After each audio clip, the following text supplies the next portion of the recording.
A very good afternoon. This is Avinindra Som and you're listening to the news in detail on Gold FM.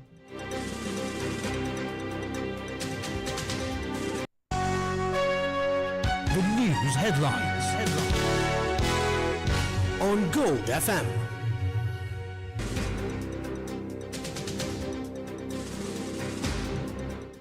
In your news headlines this afternoon, lawyers strike island-wide, black flags raised in court. 4 arrested in Akureygoda murder. IMF chief in Sri Lanka today. Bondi gunman makes first court appearance. India secures victory in high-stakes clash against Pakistan.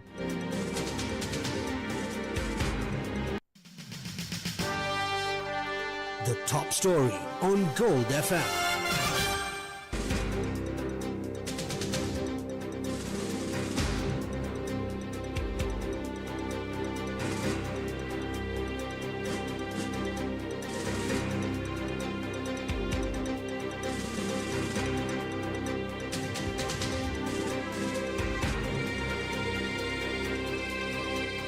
Court proceedings throughout the island faced significant disruptions today as members of the Bar Association of Sri Lanka withdrew from professional duties.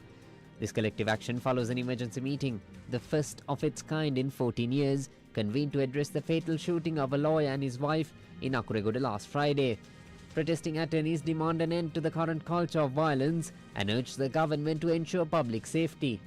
Black flags were hoisted at numerous court complexes as legal professionals marched from the Supreme Court to the Bar Association headquarters in Colombo. Speaking at the event, Rajiv Amarasuriya, President of the Bar Association of Sri Lanka, shared his views.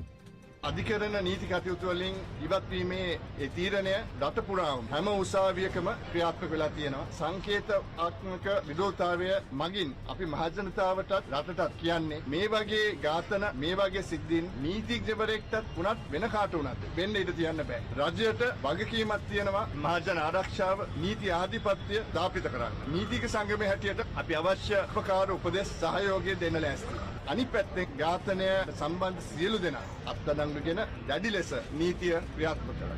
මේ අවස්ථාවේ අපේ නීති පද්ධතියේ සියලු පාර්ශවයන් විනිසුරුතුමන්ලාට නීතිපති දෙපාර්තමේන්තුවට සහ අපේ නීතිඥ ප්‍රජාවට මේ සම්බන්ධයෙන් එකට සිටීම ගැන ශ්‍රී ලංකා නීතිඥ සංගමයේ ස්තුතිය මේ අවස්ථාවේ අපි මේව කරනවා. නීතිඥ සංගමයේ මුළු සමාජිකත්වයම නැවත රැස් කරන්නත් අපට අවස්ථාව තිබෙනවා. You just heard Rajiv Amarasuriya, the President of the Bar Association, whose views we left undubbed for clarity. Now moving on, presidents and senior members of the legal fraternity expressed grave concern over the security situation, leading to empty courtrooms in major cities including Kandy and Anuradhapura. In Galle, litigants received new dates for their cases as the strike brought routine businesses at a standstill. High-profile proceedings also got impacted, with the Colombo High Court postponing the misappropriation case against Member of Parliament Namal Rajapaksa until the 19th of February. While the defendant appeared in person, the absence of legal representatives forced the delay.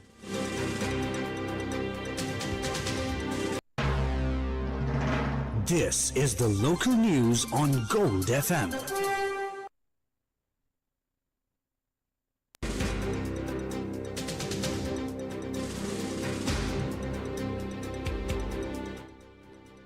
Now, in the meantime, 4 persons suspected of aiding and abetting the murder of a lawyer and his wife in Akureygoda Battaramulla were arrested. Police previously announced that they identified 4 suspects as the individuals who provided firearms to the gunmen involved in the shooting. Investigators believe these suspects arrived in 2 vehicles to exchange the weapons used in the double murder. The car used by the gunmen to escape were discovered burnt near the Mulkada Bridge in Agalia, Baddagama. The lawyer and his wife were shot dead inside their car near a supermarket in Akureygoda on the 13th of February. Following the attack, police launched an investigation into the getaway vehicle, which was seen on CCTV footage colliding with a motorcycle in the Kottav area while fleeing. During that collision, the car's number plate fell off and was recovered by police, who subsequently sought public assistance to locate the vehicle. The police media division states that information regarding the burnt vehicle found in Baddagama will be reported to the government analyst for further action. While the exact route taken to Baddagama remains unknown, police are currently examining CCTV footage to determine if the car travelled via the expressway or ordinary roads. 12 police teams are currently deployed to arrest further suspects linked to the case. International Monetary Fund Managing Director Kristalina Georgieva begins a 3-day official visit to Sri Lanka today to discuss recovery efforts following the destruction caused by Cyclone Titwa. The visit, scheduled from February 16 to 18, will include high-level meetings with government authorities and key stakeholders to evaluate the economic toll of the natural disaster. The managing director plans to observe the first-hand impact of the cyclone, which recently battered the island, as the IMF looks to tailor its support for reconstruction. Discussions will focus on how the fund can assist in building a more resilient economic future for the country while maintaining existing fiscal targets. In the meantime, the Department of Examinations confirmed the 2025 GC Ordinary Level examinations will start tomorrow at 3,545 centres island-wide. Official figures show 451,463 candidates registered for the tests, which run until the 26th of February. Commissioner General of Examinations AKS Indika Kumari Lienage urged students to arrive at least an hour before the scheduled start time. Speaking at a press conference in Colombo, she highlighted specific changes to the subject order compared to previous years and advised candidates to rely solely on the official timetables found on the department website. Regulations require all students to present clear identification and maintain transparency regarding their appearance. Special arrangements exist only for candidates with pre-approved written permission for specific needs. The Deputy Chief Prelate of the Askiria chapter, Most Venerable Narampanave Anandathera, claimed the laity will soon respond to those currently criticizing the Buddhist order. Speaking at a religious event at the Muthiangana Rajamahawihara attended by the Minister Samantha Vidyaratna, the prelate warned that public opposition remains inevitable. Meanwhile, Venerable Dambara Amilathera announced a massive gathering of monks from all sects in Colombo on the 20th of February to address the perceived anti-Buddhist actions. The Rajarat University Management Studies Faculty Union claims academic activities face severe disruptions due to a critical shortage of lecturers and professors. Union President Tilina Nirosh told a press briefing that only 12 professors remain to oversee a student population existing 2,000. The disparity reportedly cripples the faculty's ability to remain or maintain standard educational operations. The union warns that the lack of senior academic staff directly threatens the future of those enrolled in management programs. A high-level summit centered on the use of artificial intelligence for the benefit of humanity begins in New Delhi under the chairmanship of Indian Prime Minister Narendra Modi. President Anura Kumara Dissanayaka participates in the event following a special invitation from the Indian Prime Minister. The summit runs until the 20th of February and brings together a significant gathering of global leaders and stakeholders. The agenda focuses on 3 core pillars: people, planet, and progress, aiming to establish frameworks for responsible AI development and global governance. Heads of states from 20 countries attend, including Brazilian President Luiz Inácio Lula da Silva, French President Emmanuel Macron, and the Crown Prince of Abu Dhabi. Ministerial delegations from over 45 nations and the United Nations Secretary General Antonio Guterres also joined the international representation. Top executives from global tech firms like Google, Nvidia, and Microsoft joined the deliberations alongside world leaders and civil society representatives.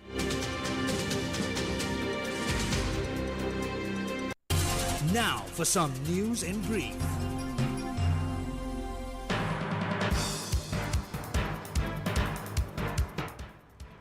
Train services on the Colombo-Putlam line have resumed today after repairs to damage caused by Cyclone Titwa, restoring operations from Colombo Fort to Putlam.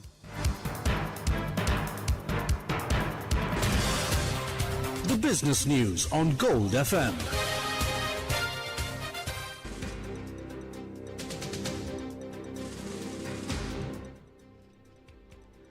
Local vehicle prices will climb following the introduction of a new 2.5% import tax starting on the 1st of April. The Vehicle Importers Association of Sri Lanka confirmed the 2026 budget levy will apply to all shipments arriving after the deadline, collected directly by customs. Association spokesperson Arosha Rodrigo stated that a vehicle valued at 10 million rupees could see a price hike of approximately 250,000 rupees. retailers expect immediate price adjustments due to a thin profit margin, even as consumer interest remains high ahead of the new implementation date. President Anura Kumara Dissanayake, in his capacity as Finance Minister, has authorized tax concessions of up to 10 years for major strategic development projects. The directive targets investments between $50 million and $300 million across tourism, manufacturing, and agriculture. To qualify for these corporate income tax exemptions, projects must generate at least 50 local employment opportunities for Sri Lankan citizens. Additional incentives include tax relief on the importation of capital goods and construction materials essential for project implementation. The Haleys Group, in the meantime, recorded a 16% year-on-year increase in consolidated revenue, reaching 421.40 billion rupees for the first 9 months of the financial year. Consolidated profit after tax stood at 14.02 billion rupees, supported by resilient domestic business performance and growth in export sectors despite disruptions from Cyclone Titwa. The consumer and retail sectors primarily drove revenue growth, while the hand production and purification segments contributed to an 11% rise in export earnings. The board approved a 9 billion rupee rights issue to fund strategic investment in high-growth areas and strengthen the group's capital base.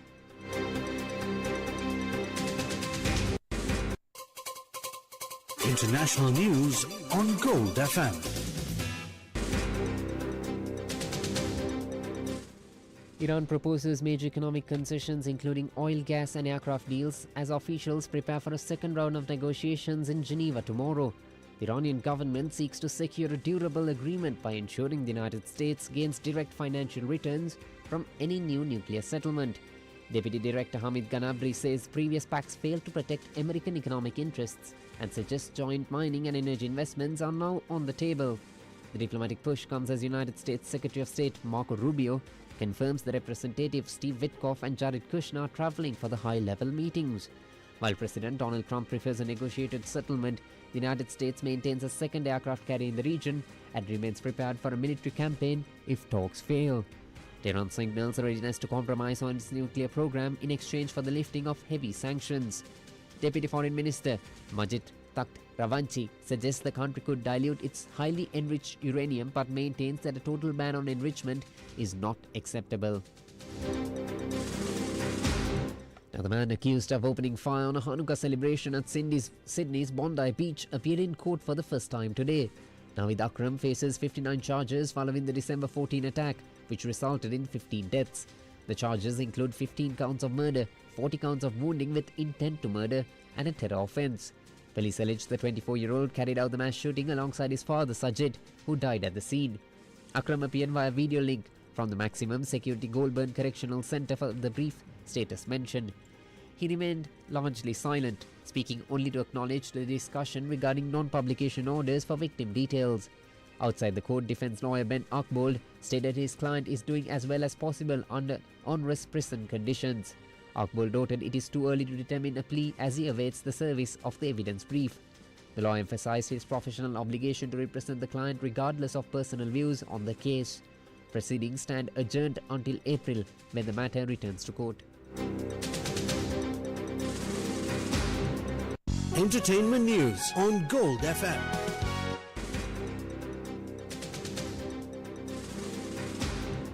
Disney released its latest capsule collection in collaboration with Nike, featuring ready-to-wear pieces designed for the golf course and professional environments. The new line combines iconic entertainment motifs with Nike's moisture-wicking technology and breathable fabrics to ensure utility across various settings.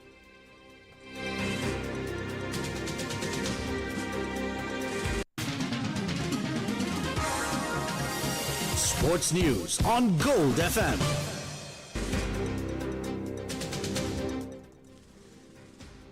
India and the West Indies booked their places in the Super 8 stage of the T20 World Cup following dominant victories in their respective group matches yesterday. The defending champions India maintained their unbeaten streak with a 61-run win over arch rivals in Colombo, Pakistan, while the West Indies brushed aside Nepal by 9 wickets in Mumbai. The results leave Pakistan facing an uphill battle to remain in the tournament as the co-hosts celebrate 3 consecutive wins. Ishan Kishan provided the spark for the Indian innings, smashing 77 runs off of 40 deliveries to help his side post a total of 175. Despite a mid-innings collapse triggered by the bowling of Saim Ayub, who took 3 wickets in quick succession, India's total proved too much for their opponents Pakistan. In Mumbai, the West Indies produced a bowling masterclass to restrict Nepal for 133 for 8, with Jason Holder claiming figures of 4 for 27. Now in the meantime, moving to today, Sri Lanka is set to face Australia today at 7 p.m. at the Pallekele International Cricket Stadium. This is Sri Lanka's first chance to seal their position in the Super 8. And that's all the news for now. Stay tuned to Gold FM for the latest updates. This is Avinindra Soma for Gold FM News. Have a great day ahead.